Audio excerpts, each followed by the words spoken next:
Fala galera, que prazer imenso ter você aqui. Meu nome é Wellington Gonçalves e eu sou coach especialista em esporte. E essa é a nossa primeira entrevista do programa Resenha de Coach. Para começar com o pé direito, nós vamos falar com um cara que é um multicampeão. Ele foi revelado pela Ponte Preta e aqui no Brasil brilhou com as camisas Flamengo, Goiás e Inter de Porto Alegre. Na Europa, brilhou também com as camisas do Milan, Napoli e Sport. Foi campeão português, campeão italiano e medalha de prata nos Jogos Olímpicos de Seul em 88. Além de ter defendido a nossa querida seleção brasileira. Roda a vinheta.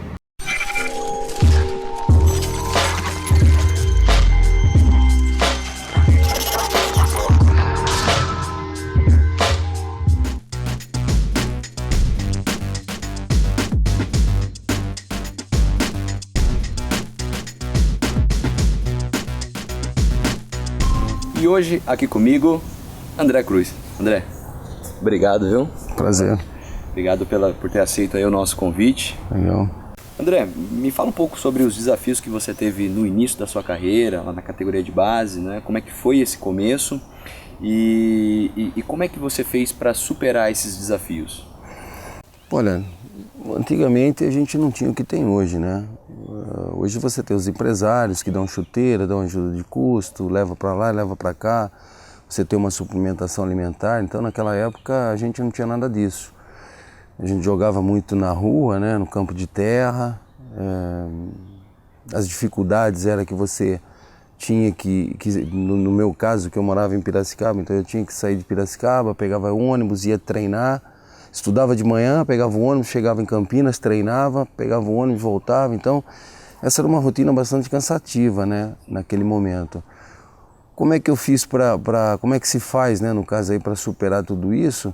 Eu acho que é muito foco, muita vontade, muita determinação de querer ser o melhor, de saber que você precisa ter um bom domínio, ter um bom passe, ter um bom chute, ter um bom domínio no peito, ter um bom cabeceio, ter uma boa impulsão. Né, que no começo de tudo que você nem sabe que começou, que isso aí é dos 6 anos, 7 anos de idade, né? Eu trabalhava com bolinha de borracha, eu chutava, eu pegava o papel, amassava, passava o durex, né? E ficava chutando, jogava a bola na parede e cabeceava, né? Fazia o movimento de cabeceio. Então eu sem saber, eu treinava a minha técnica, né? Então é aquilo que eu falo, a gente começa sem saber que está começando. E isso começa-se aos 6 anos de idade, 7, 8, 9, e assim vai, até você entrar num clube de futebol, até você ser alojado. Aí quando você é alojado num clube, aí isso já começa a ir realmente virar mais profissional, né? Apesar da gente chamar de amador, mas já começa a ficar mais profissional, né? Então, para vencer todas essas dificuldades, é realmente foco, determinação. Você tem que querer ser o melhor, tem que treinar muito, fazer sacrifício, né, que depois a maioria dos jogadores acabam sucumbindo durante esse, vamos dizer assim, esse começo que eu falo que vai até os 18 anos. Bacana.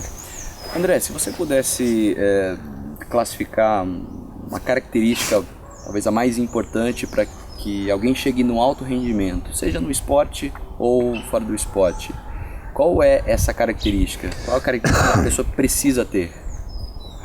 Eu acredito que, obviamente, vamos falar que a pessoa tem que ter qualidade, né? Então, a pessoa precisa ter o dom, precisa ter a vontade, precisa ter a alegria, precisa ter o amor, acima de tudo, pelo futebol, né? Ou pelo esporte que a pessoa pratica. Pois ela tem que entender que ela precisa ser o melhor. Para ser o melhor, você tem que ser muito determinado nos treinamentos, precisa ser realmente profissional.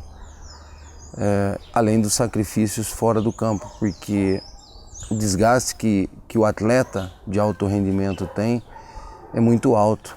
É muito cansativo. E eu falo que você precisa... O treinamento, ele vai depois do treino, quer dizer, o descanso faz parte do treinamento. Então a pessoa tem que estar extremamente focada naquilo que ela quer, tem que ser muito determinada, estar disposta realmente a vencer dentro do esporte de alta competição, de alto nível. Falando de treinamento, como que se mantém motivado para continuar treinando, para não, vamos dizer assim, não deixar a peteca cair mesmo estando num alto nível? Como que você se motivava? Bom, eu nunca visualizei, por exemplo, o dinheiro. O dinheiro sempre foi e sempre vai ser uma consequência do que você faz. Então eu queria era vencer os jogos, eu queria ser o melhor, eu queria fazer gols. Então isso faz com que você vença, que você continue buscando uma melhora na sua performance. Eu treinava muito. Então, se eu fazia um gol, depois eu queria fazer 2. Se fizesse 2, queria fazer 3, 4, 5. Eu queria sempre, vamos falar assim, bater recordes. E para isso não tem como. Se você não treinar, né? A gente fala do Oscar. Repetição, repetição, Hortência, repetição, repetição. Futebol também. Então, se você quiser chutar bem, se você cabecear bem, se você quiser... Tudo que você quiser fazer dentro do esporte, mas isso vai também fora do esporte também, nas empresas, enfim. Se você quiser ser um bom aluno, você tem que estudar, repetir, estudar várias vezes a mesma matéria para que isso fique aqui dentro da sua cabeça. Então, quando a gente acaba um treino e eu parava para treinar a cobrança de falta, isso ficava dentro do movimento. Então, eu aperfeiçoava a cada dia, a cada chute, eu aperfeiçoava o movimento de bater na bola, eu melhorava a minha musculatura, né? Então eu acabava chegando, né, num nível realmente muito bom nas cobranças de falta. Quanto ao chute, por exemplo, quando eu era garoto eu chutava a bola de medicine ball, essas bolas pesadas, então eu ficava brincando, eu ficava chutando. Antigamente a bola de futebol de salão era mais pesada do que é hoje, e eu não dava de bico, eu chutava de peito de pé, e os caras falavam, não, tem que chutar de bico, eu falei, não, eu chuto de peito de pé, e ficava chutando. E eu chutava muito, eu pegava a bola, ficava chutando a bola na parede. Eu lembro do meu avô que queria dormir à tarde, falava, pô, para de chutar. Eu chutava muito, brincava, gostava de acertar, né, um determinado ponto, eu mirava o ponto e ficava repetindo, via o que eu fazia de errado para poder acertar aquele ponto, como é que eu tinha que bater na bola, de que maneira, que força. Às vezes tinha vento, né? Então, quando você é pequeno, você não pensa no vento, mas quando você vira profissional, se está ventando, você fala, bom, se eu bater assim, a bola pega o vento, ela vai para outro lugar.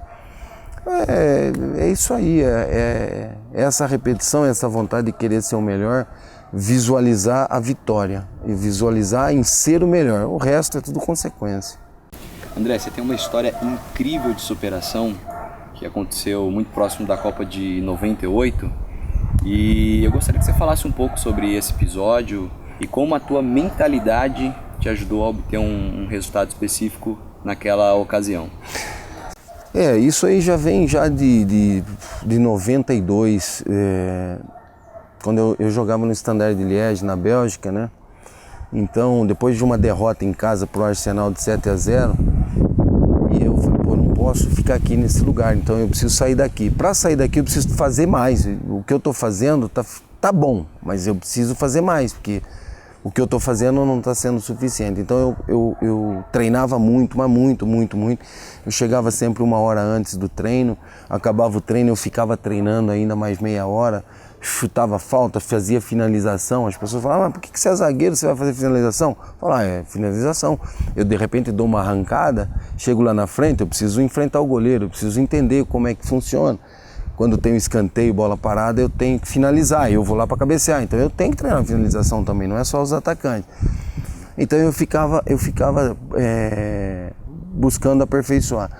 Então na Bélgica, depois do treino eu voltava para casa, almoçava, ia dormir. E eu começava a mentalizar o que eu queria para mim, no meu futuro. Então eu visualizava uma volta para a seleção brasileira, visualizava títulos, visualizava gols. E 2 anos depois, eu acabei saindo dali para o Napoli.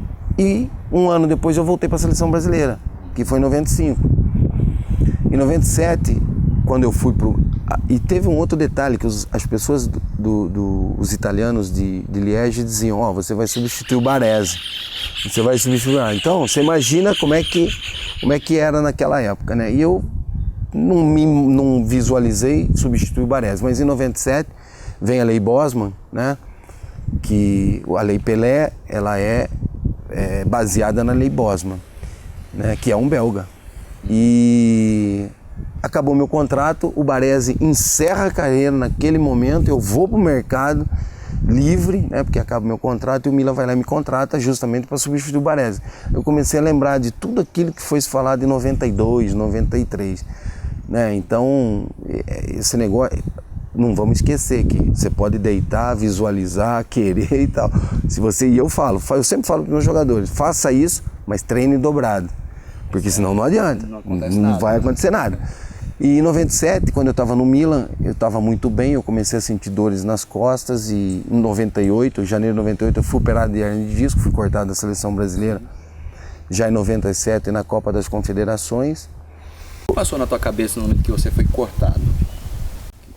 Eu achava que eu ia recuperar, eu falava, só uma questão de tempo, mas eu não achava, eu não tinha ainda sido operado. Então eu falava, eu vou me recuperar do meu problema nas costas e volto para a seleção brasileira. Só que o que aconteceu? Eu não consegui melhorar, pelo contrário, piorou porque eu fui operado da hernia de disco, da L4, L5, e, bom, em janeiro, né, em 98, então, quer dizer, para a maioria das pessoas, acabou a Copa do Mundo.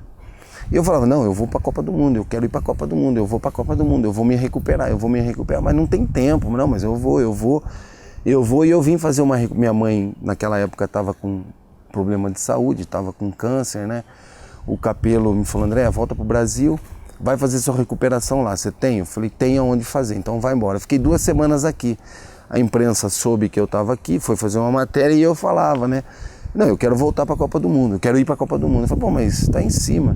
E já era março, se eu não me engano, uma coisa do fevereiro, final de fevereiro. Não, mas eu enquanto não começar a Copa, eu acredito. E eu treinava muito, visualizava. Em maio eu voltei a jogar, eu recuperei, voltei a jogar no Milan. E a infelicidade do Márcio Santos, que foi dar um pique atrás do Mirandinha, que era do Corinthians, que era muito rápido, acabou tendo um estiramento.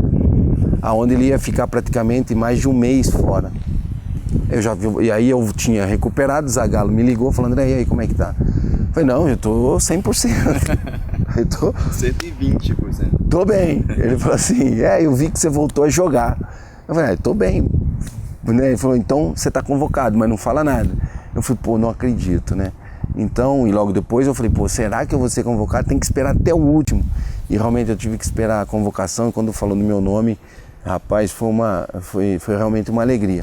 Então, eu acho que é isso aí pro garoto que quer ser um atleta profissional, o garoto que quer ser um profissional do esporte de alto rendimento, um garoto que quer ser um profissional em qualquer área, médico, sei lá, engenheiro, piloto, qualquer coisa. Ter o foco, ter amor pelo que faz, ser realmente determinado e treinar dobrado, trabalhar dobrado, que com o tempo as coisas acontecem. André, obrigado pela entrevista, pelos insights compartilhados aqui com a gente. Eu espero que as crianças aí, os jovens, né, que querem alcançar, ser alguém realmente na vida, que não precisa ser no futebol não, consigam alcançar esses resultados, assim, porque tudo isso eu vivi isso e sei que dá certo. Sem dúvida, eu tenho certeza que esses insights, sem dúvida, vão ajudar as pessoas a chegar no seu próximo nível e se desenvolver. E é isso aí, ficamos por aqui e eu te espero no próximo Resenha de Coach. Um abraço. Fala galera, obrigado por assistir esse vídeo. Se você curtiu, dá um like aqui no YouTube, compartilha esse vídeo para que mais pessoas tenham acesso a esse conteúdo e deixa aqui embaixo o seu comentário, a sua sugestão, faça perguntas, que eu estou aqui à sua disposição para responder. Siga-nos nas redes sociais e te vejo no próximo vídeo.